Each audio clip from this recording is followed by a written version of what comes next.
Hello, once again. Welcome to Startup Thoughts. My name is Calvin, and I'm the host for Startup Thoughts. Our aim is to try to empower youth towards entrepreneurship.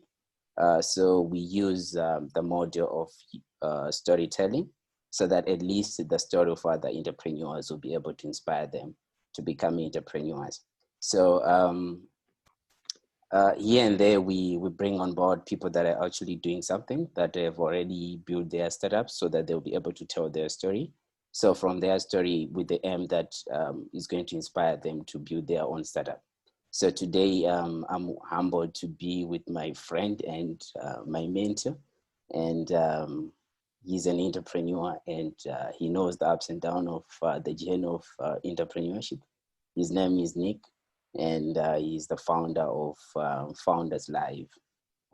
And also he have another startup, which is a fintech startup, which is called Seconds, that he actually had experience of. So today I have him on board, so that you'll be able to tell us his story. So welcome, Nick. Thank you, Calvin. It's very nice to be here and excited to tell the story and hopefully inspire people to follow entrepreneurship. Okay, great. So my first question for you is, for a lot of people that actually don't know you, they would want to ask the question, who is Nick and what kind of a person is he? So that's my first question. That's a great question. I love how the question is really who is the person. And so I'm a very energetic and passionate person about not just helping people and improving their life. And when I look at I try to answer this question actually without talking about what my company is or what I do, because I think that it's important to be a person outside of the exact business that you're building. So I can answer it saying that I aim to be a good friend to people. I aim to be someone that is excited about life and sees the possibilities and just tries to be the best person I can be every day. My background actually is, I was an athlete growing up, very much, I'm a sports fan right now for sure, but back earlier in my life, I was an athlete. Going into the university, I decided to not play. I was playing soccer and basketball, and I decided not to play and turned into actually training athletes. And so rather than being an athlete, I coached and trained athletes, actually turning out to work with professional athletes and college or university level athletes, and then training individuals. And I think from there, I learned how to actually, realize that people can strive to be better and strive to excel, that not just in athletics and fitness, but actually in life, figuring out how to work harder and better yourself. So I think that has come into my life as an individual for sure. Oh, that's interesting. So does that passion is the one that actually drive you to become an entrepreneur? I believe so. Yeah, I believe so. I mean, I think interesting question is, how do people end up becoming entrepreneurs, or why? And I think each individual has their own reason. I think mine revolves around, it's the combination of pursuing excellence or pursuing betterment in life. And then on the other side, it's really about fixing problems. So if you look at those two things, on one side, it's, hey, as an individual, I want to challenge myself and pursue higher excellence, or just continue to move forward in my life or as an individual. And then on the other side, the thing with entrepreneurship is it's really about finding challenges and problems in the world that need solutions. And I think Yes. when you think about it that way, there's always there's always problems, because even technology has created new problems. So when you Yeah, look at, very true. the last 20, 30 years, especially with the internet and connectivity, well, that was great. That solved that solved a problem at the time, or problems, but now there's new problems to solve. And so I think with entrepreneurship, I just see the world as like, wow, there's injustices, there's many things that need to be fixed. And that really helps me understand, like, with entrepreneurship, problems require solutions, and solutions need business models. And then that's where profit and revenue comes from. Oh, very insightful. Yeah, that makes sense. Which makes me to ask the question: how did the startup? What's the story between of the startup seconds? I'm very intrigued in that. You know me, I'm actually a fanatic of technology, and also I love finance. I believe it's going to change the technology is going to revolutionize finance. So can you just tell people what exactly is seconds and what was the intention of it? What was the problem that you were trying to solve? Exactly. And knowing my audience, all I can say is I'll start with this and then I'll go back. But seconds was basically what EcoCash is now. And when I went to I traveled to Zimbabwe in 2019. I was in Harare. Yes. And I remember using EcoCash and just being like, oh my gosh, like this is exactly what we were building. But that was we were working on this in 2011, 2012, 2013. So 2011. Long story short, I was approached by a team and a developer. And there was a small team that was working on a concept that when he told me about it, he basically said, hey, when you go to a restaurant, or maybe even for instance, a coffee shop, and you have to go stand in line and wait for your coffee and then order it, and then wait for your coffee to be made and then grab it and walk away. Why couldn't you just like send a message and say, non-fat latte, and then like you literally sent the text message to that merchant, and they instantly received the order, they instantly charged your account, and so the payment take place, and then you just walk up 5-10 minutes later to that restaurant or coffee shop, grab your drink and walk away. They've ordered it, made it, you've paid for it, and you walk away instantly in seconds by making that transaction. So mobile transaction via messaging system with digitally your payment credentials on the system, and you could basically transact in a very quick mobile way. We were working on that in 2011, 2012. And, this is in the United States. I'm in Seattle, Washington. And back then, it was really, really difficult. And, what I think Zimbabwe, people in Harare or even in Zimbabwe, what you don't really understand is actually you take for granted the network, the whole entire network. That's the reason why it works. Yeah, true. Because all the merchants accept it, and then because you have Econet or whatever on your cell phone service, you basically have the money in there and the number, and so the whole network, it makes sense, it works. But we were just trying to do it from from square one. And just it didn't really get traction because it was so early. Like Square wasn't even Square was just coming out. Oh, okay. Venmo was just coming out. So and those companies raised like millions of dollars. And so yeah, we worked on it for a couple of years and really just didn't get enough traction. Because especially in 2011, 2012 in the United States, like mobile payment technology was not very prevalent. And so, yeah, it didn't work. But, it's amazing that, and I watch these concepts now too, and especially in Africa, the mobile transaction, the whole system, whether it's M-Pesa to EcoCash, you all have figured it out. So I'm impressed with that. Yeah. But actually make our life so much easier. It's very relatable. It sounds very. I sound very. I'm actually very happy right now. Why? Just because you actually relate to the situation back home, so you actually know what we are doing with EcoCash. So my question is inclining to say, after seconds, what were the most important lessons that you actually learned, which resulted in you in building Founders Live Yeah. as your next startup? And also, what is Founders Live? Yeah, good. I will answer the lessons first because they're very important. So, um, the experience with Seconds was, I was recruited to become the CEO.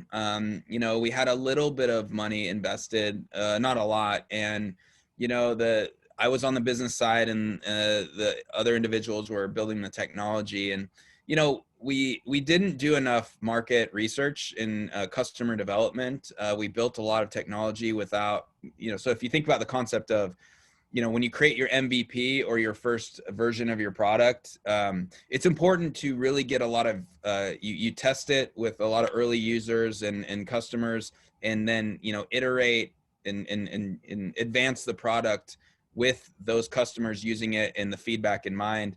And we didn't really do that. And that was, this was like my first time really being a CEO or trying to bring a company to market.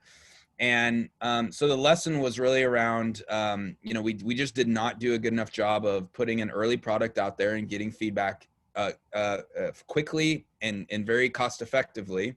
So with very little money invested, you need to get feedback, usage, and then you can just over quick iterations, or basically short time frames, you improve the product based on the feedback and usage.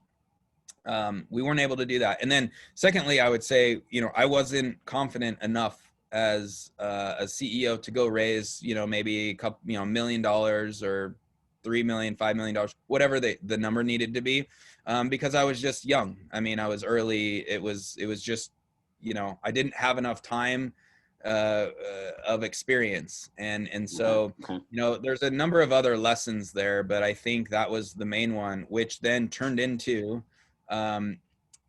so in 2014, so 2014 was when I, really looked at how I wanted to start Founders Live.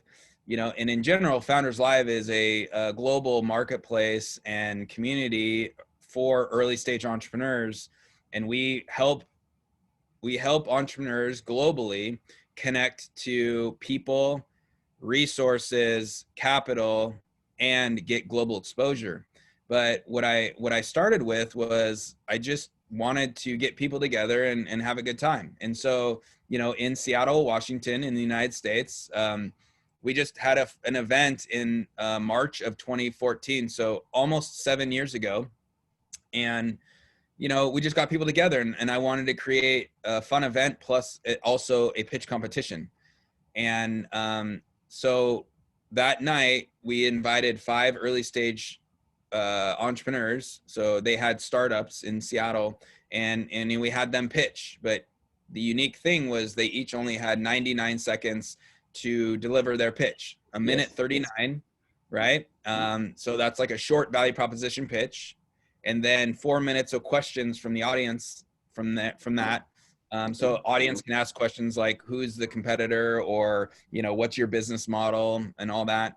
And then when all of the presenters are done, the crowd voted on a winner. And so there was like a winner of the night, and it was a really fun event. There was almost 100 people there, and it was really fun. So here's the key, is that I tried that. I just tested that out, and I said, oh, wow, that kind of worked. That was cool. Like, people enjoyed it. So over the next 2 years, so we kept putting that event on in the city of Seattle, and every month we did that, and I kept watching, and so that was my MVP, and I kept looking at okay, people like this. Okay, we now have like a product forming, something's starting to happen. And so I took about 2 years to just very, very cost effectively figure out how this thing could then become like its own little product, essentially a formula, and how could we replicate that around the world.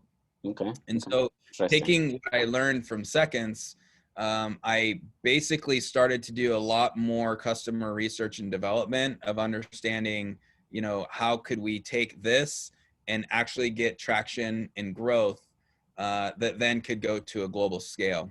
I'll stop right there because there's a lot more, but you might have some questions on that before I go into more depth on what Founders Live is.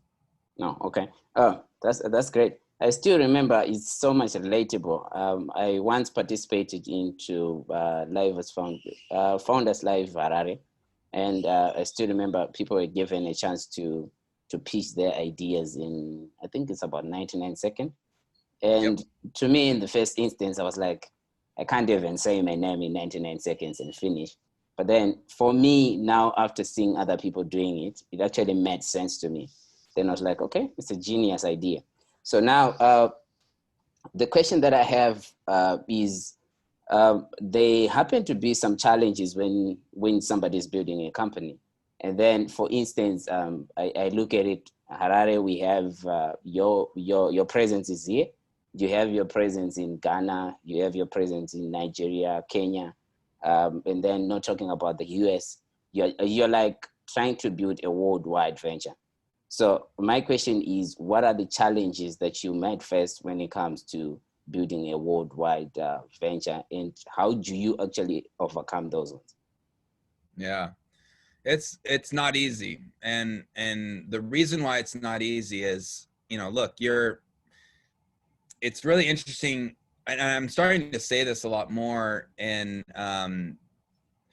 so by building a worldwide business and platform and community, that means all the cultures around the world that you have to understand and actually, you have to bring something to that culture that makes sense to them, right? And look, when I traveled to Zimbabwe, I was pleasantly surprised at it was incredibly enjoyable. And look, and it's weird to say this sometimes, but sometimes we think we're more different than we are. And when I spent time in Harare, we're not that different. You all Yeah, have the very, same very needs true. and wants. Yeah, you're the same as me, and I'm from Seattle, Washington, in the United States, and you're over there in Zimbabwe, but our needs and wants and being entrepreneurs, we're all the same.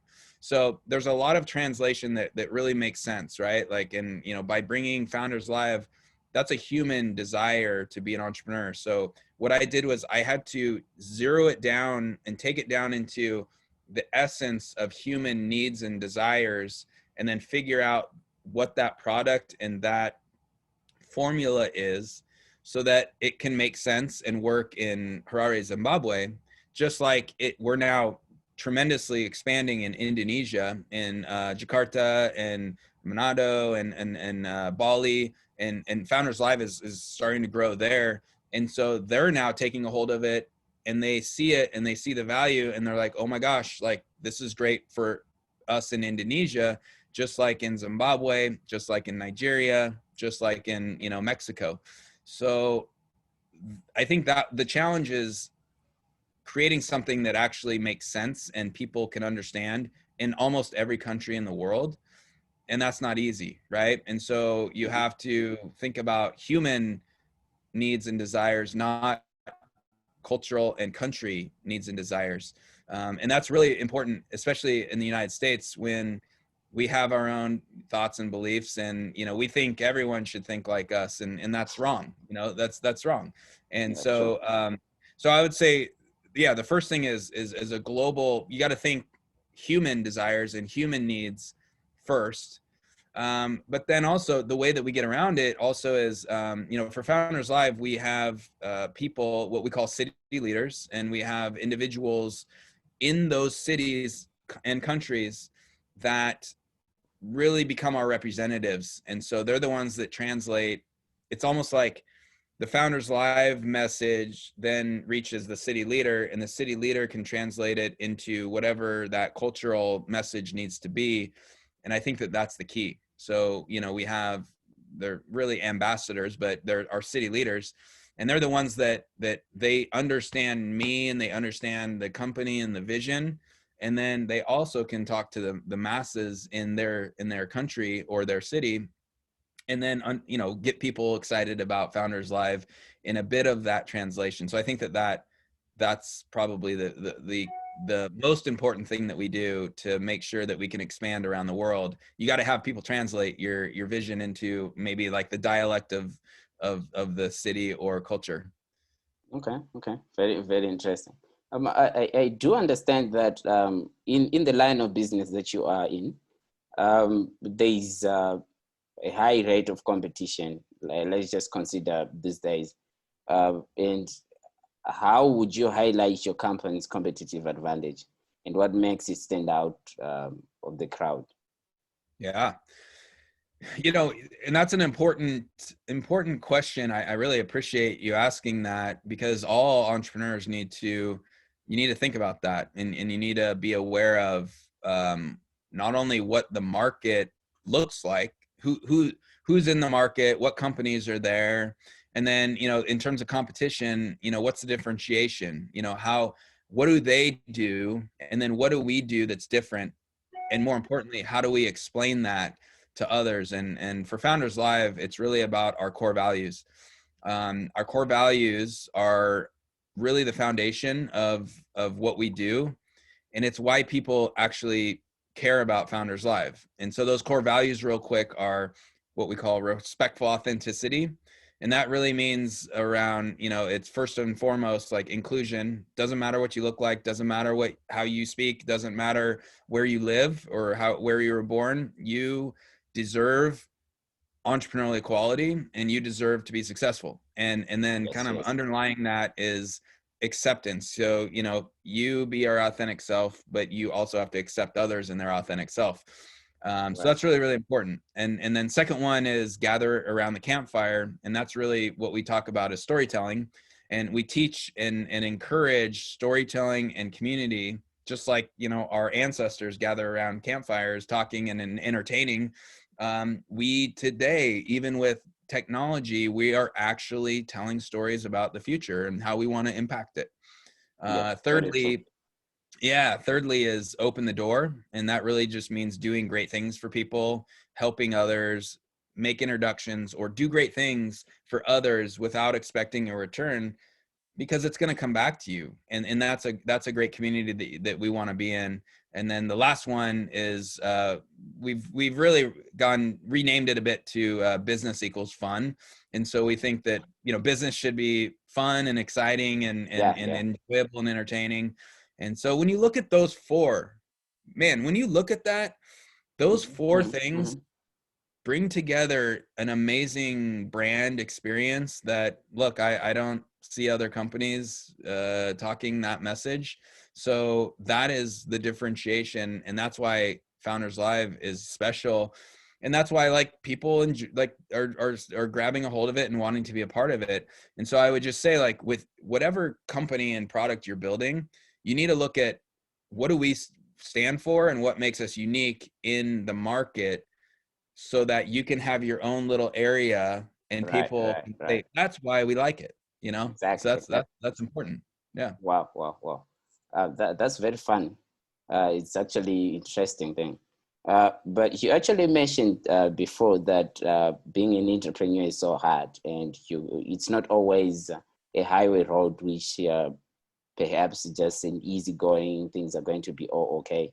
But then sometimes it's going to be tough. So, what was the toughest moment you have experienced in Founders Life? I'm not going to talk about the seconds, so I just was to make you talk about it for the whole day. I need you to talk about the toughest moment that you had experienced with Founders Life, and then how did you succeed to get over it?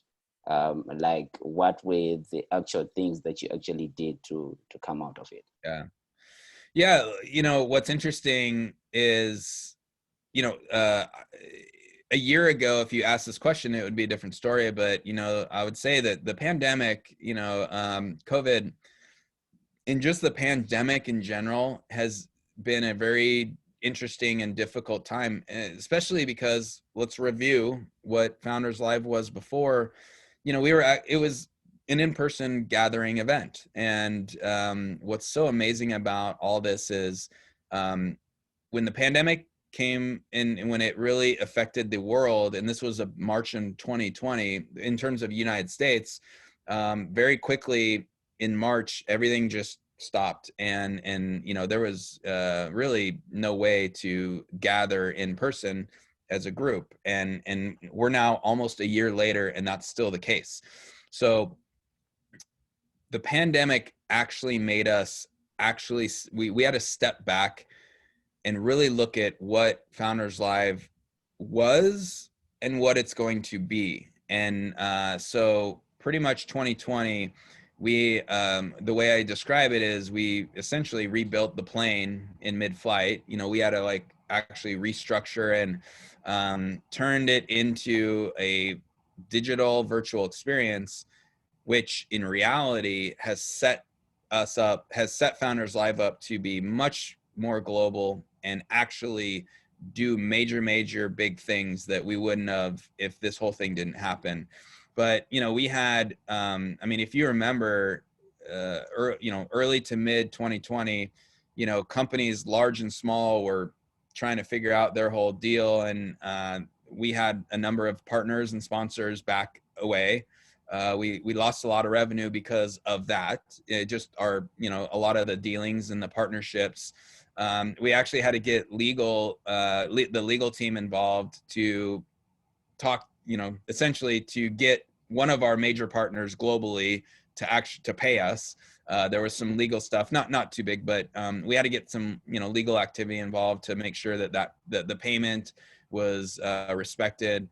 And you know, and then we really had to rebuild not only our events, turning them into a virtual, but we've now structured into a more premium experience that we still have Founders Live in general. As there's a free experience, which we call those people are fans, and you can get our information, you can be a part of the community. But we've built out now a paid premium subscription membership, and we're just rolling that out. So man, I'll tell you, it's been a tough year, because so much has actually, we've had to go in and do like double the amount of work to restructure what Founders Live is and where it's going.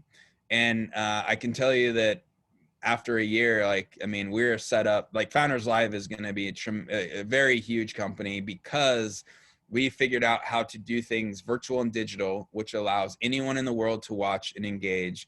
It now has allowed us to create more of a global community and marketplace, and then also our competitions.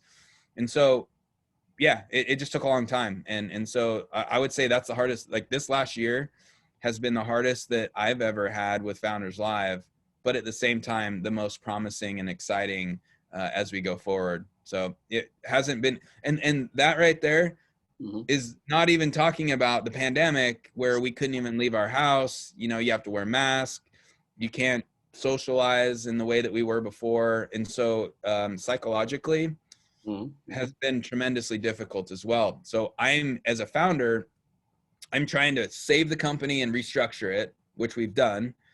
And then psychologically and emotionally, I'm trying to just be a normal person and not go crazy, because we're like not able to go out and socialize and be in big groups. So it's been a really difficult year, you know? Wow.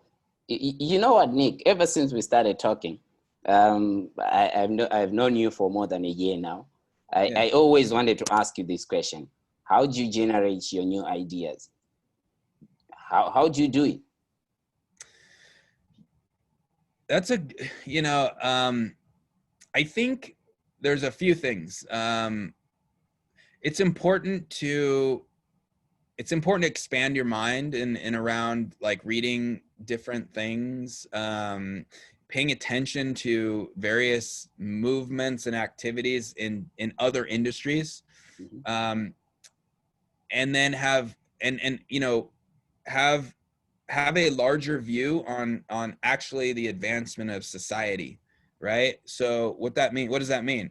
Well, there's people that I read, like there's like blogs and things that I read.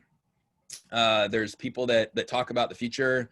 And then I keep an eye on the advancement of that. And so you can start seeing the major trends, right? The major movement trends. I'm talking about, decades. For instance, like, we were doing live stream before the pandemic hit, and I knew that I knew that if we're gonna create a global system, there has to be a way for people to engage and watch these things, like events that happen in Harare or events that happen in London, when they're not being there. And so I was doing this before, but then obviously the pandemic accelerated that. But then looking at like, okay, every single year, streaming and this technology will get better and faster. So Yeah. how do you jump 5 years ahead and say, all right, we're going to build right now, knowing that this is only going to get more powerful.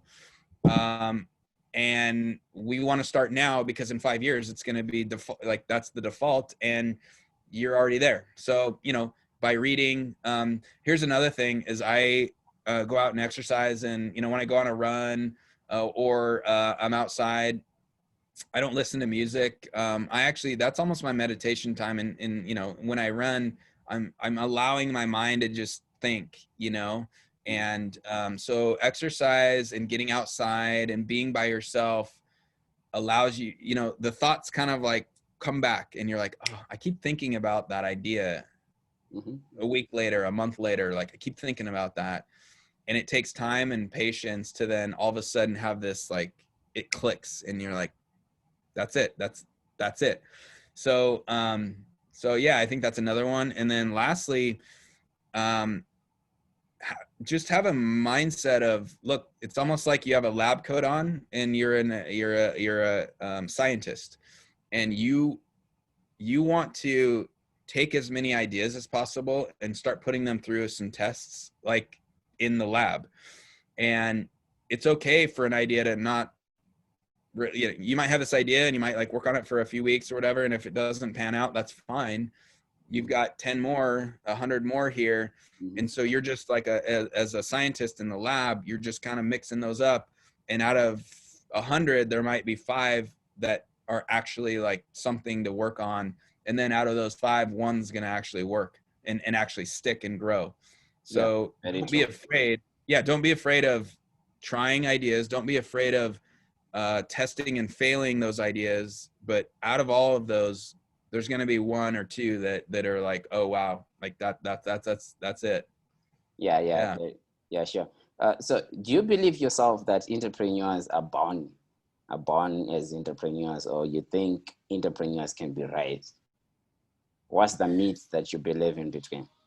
Yeah, I think everyone, I think they're born, because everyone has the ability to create something, but it has to be awoken, or it needs to be woken up in that person. And I think that is through education and actually the belief and inspiration. So what does that mean? I think everyone has capacity to do unique things. We all have our own look and angle at life and at, fixing problems.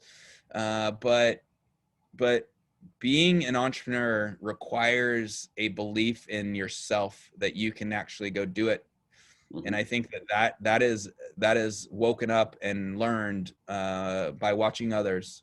And that's why Founders Live is so important, is because we're creating that environment for you to see, like, oh, well, he's doing that or she's doing that, I can do that. Very true. Yeah. So, but, outside of that answer, I do think that within the belief of each individual, like, there is a certain capacity of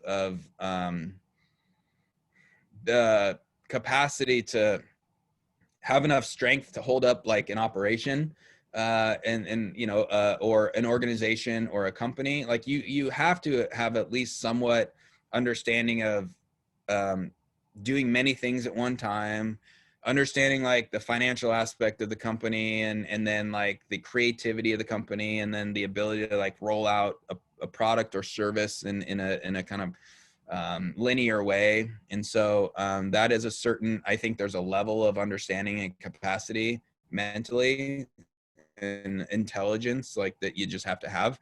So so that's, just like athletes, at some point you have to run fast enough and have enough strength to do something, to actually even do the activity.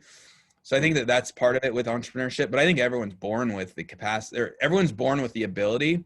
Do they have the willingness and belief and capacity, you know? So I love the question though, because that is our, like, that's our focus is, and I'll say one more thing, which is, you know, they say that they've measured about, you know, 500 million, maybe 450 to 500 million people around the world that identify as entrepreneurs. And I think that that's way low. I think that there's a billion or maybe 2 billion. So what does that mean? I think that there's 1/8 or maybe a tenth or 1/8 of the population of the world can and should be entrepreneurs. So when you look at that, we have another 500,000 or 500 million people, 500 million, maybe 700 million people that still haven't really figured out that they can and will be entrepreneurs. And that's the opportunity for Founders Live to really awaken that and help people be what they want to be. Yeah, the story is relatable to me as well. I think you still remember a year ago when we started meeting. I was just a guy who had you really have something that I really want to do with my life, but then I didn't have actually the confidence, and you know what? I didn't actually have that much of exposure of should I do it? What do I have? Do I have the money? Trying to look at some of the competitors that I do have. I still remember once off we were talking about my fintech startup. Then you were asking questions. Then you were like, Calvin, you know what? The first thing that you're supposed to do is develop the confidence to get started. I think that day changed everything. And whatever that I'm doing, I give credit to Founders Life. Why? Just was you inspired me to become who I am, and I would love to go as far as the vision that I have, and it's through Founders Life. I'll get there. So it's very relatable. It's such a scenario. So yeah. So I want to know. Yeah, before you say that, I thank you, and thank you for sharing that. And I just want to say that, you know, for anyone listening or watching, I mean, you can do the same thing, right? And Sure. and that's what it's about. You know, it's what I've learned is, and just like you're now doing this, and you're building confidence, and each and every step adds to that confidence. The secret is really just get started and then take those little steps. I mean, it's literally right foot, left foot, right foot, left foot. And now you're like, oh, okay, I'm doing this. And those wins, like those little wins are so important. And trust me, if you do that every single day, a year later, you look back and you're like, oh my gosh, I'm an entrepreneur. I'm doing this. And the confidence that you build, that's what it takes. That's it. And you know, I know it's easier said than done, but finding mentors and advisors, and then listening to the right things, and then going to things like Founders Live, that's all it takes to get the confidence to keep going. And yeah, I'm glad. Thank you for sharing that, man. Sure, it's all right. You're welcome. Thank you, you guys, for building me anyway. Yeah. Yeah, sure. So what are the key activities would you recommend aspiring entrepreneur to invest their time into? Yeah, I mean, like I just said, you know, first is I think it's really around finding the community and finding the environment to put yourself in. We can all still know, like, if you choose to be an entrepreneur, that's probably different than a lot of your friends and family, which is fine. They're great people, but it's really about finding the like-minded individuals. So, you know, communities, places like Founders Live, important. There's others, obviously, but doing that, and then finding the right things to read and actually put in your mind. You know, honestly, like I actually don't watch TV that much. I'm a big sports fan, and I'm going to watch games and, you know, American football and soccer and basketball. I'm going to watch those when I can, but I'm not watching, you know, I don't watch a lot of general TV. I read and I learn, and I'm engaging in other things, and, you know, maybe a movie sometimes, but you want to start learning and reading the right things. And then I would say the other one is just kind of like what we said earlier, create a project. And that could be like, hey, I'm going to create a blog and I'm going to write for like 10 minutes every day, Mm-hmm. or I'm going to write a big blog post like one a week, and you do that for 6 months or a year. But just creating a little project and then treat it like, you know what, like this is my start of everything, but this is my project. And if you just keep doing that, that's what gets you started, and then the momentum builds. And I think just always remember, and I really love the story about Founders Live, because it was a party. Like I'm not joking. I got people together. We had a lot of beer and a lot of food. And then we like I created this thing where I was like, okay, then we're going to have 5 companies pitch, and it's 99 seconds, and then we're going to have the crowd vote on a winner. Like that was it. That was the start of now what is drastically impacting people around the world. And that was, I just said, hey, let's just get started. I didn't know it was going to be in Zimbabwe at the time. I mean, I'm fascinated, and it's so cool, but just get started and then work on a project and improve it. And I think everything else connects itself. Yeah, very, very true. So this is I find it very intriguing. You're an adventurous person, right?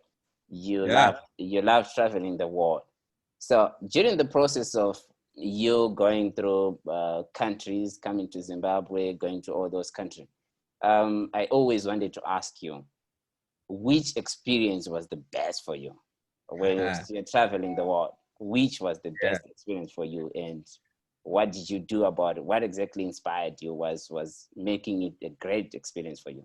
Yeah, that's it was. So for everyone listening, the start, pretty much the beginning of 2019, I packed up all my stuff, put it in storage in the United States, and then just started traveling to Founders Life cities.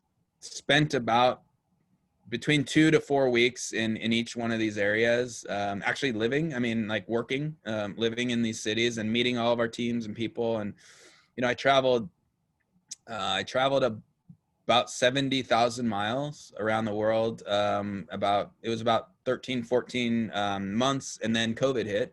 And I've done a little bit of travel since then, but my favorite, honestly, it was in Zimbabwe. And I really enjoyed Harare, but you know what we did was a couple people, we went out to Epworth, and oh my gosh, by going and visiting even outside of the city of Harare, we actually were taken out to Epworth and met a number of people out there. And I'm not sure if you know Ross, who has his own project around planting trees. Oh yeah. So if Ross is watching, really good, hey man, and good to see you. And we're still connected with him too, and we Oh, talk. okay. And Okay. That's but great. you know, by visiting Epworth and meeting the people and just seeing, it's different than where I live. It's different. And to see that there is joy and happiness and also like the community there, just totally different than where I live and where I grew up. And it was fascinating. So I really enjoyed, so we were out there for 3 or 4 hours, just walking around and meeting the people, seeing their like leadership, their school and leadership teachings, and actually like some food was made and prepared for us with some individuals there, and it was the best time. And so like I tell that story a lot to people. I talk about Zimbabwe and experiencing not only Harare but Epworth, and just so cool. So yeah, that was one of my favorites. I went, I was in London in the UK, and then I spent some time in South America in Argentina, which was really amazing as well. But Zimbabwe is probably the most incredible up to this point. Yes. Wow. Thank you so Yeah. much for giving us that vote of confidence. Yeah. Yeah. Really cool. Yeah. So what is one issue about your life experience you'd alter if you had a chance to? Ooh. Um, yeah, good question. I think that, you know, it's taken me a while. So, you know, just to be honest, it's taken me a while to really fully get the confidence, to understand, to find the confidence that I have to then build a global community. I have no regrets, but you know, look, if we could go back to 10 years ago, because that was seconds, like 10 years ago, Mm-hmm. um, you know, 2010 going into 2011, um, you know, sometimes I wish that where I'm at now, that could be 10 years ago, because it would be nice to have that earlier in my life. So I think you know, just, you know, between 2011 and 2000, maybe 16. So that's literally 5 years. I didn't have, or it took me a long time to discover the confidence that I now have as an entrepreneur and a person. I wish that would have happened quicker, but I don't have a regret, and that's fine.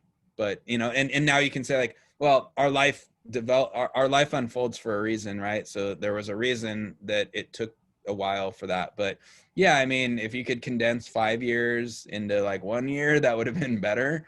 But you know, that's fine. And then, you know, another thing, for various reasons, you know, I've had some relationships not really work out, and you know, I had uh, basically a previous relationship. You know, we weren't married or anything, but we broke up after about 4.5 years, and you know, that was hard, and I kind of wish that didn't happen, but you know, everything does. I now know why, and so I'm like, okay, and you know, I'm fine, it's all good. But you know, I think when you look at, you know, the path of your life, you know, you really need to be present and be in the now, and really, you know, put as much energy as you can with the people in your life. And I wasn't doing that.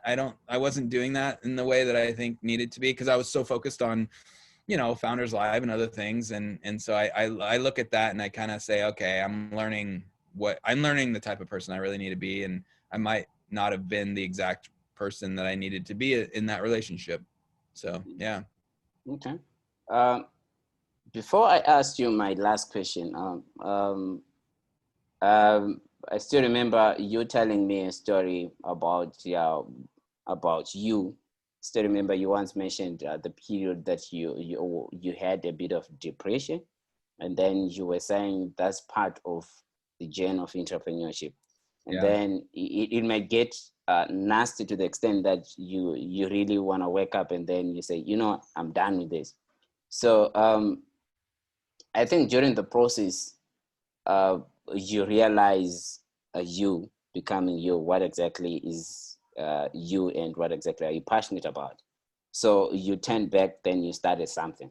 So my question that I do have for you is, during the experience of you becoming an entrepreneur, what do you think are the top three for you, top three reasons why entrepreneurs fail throughout the whole world, like globally? Yeah. Top three.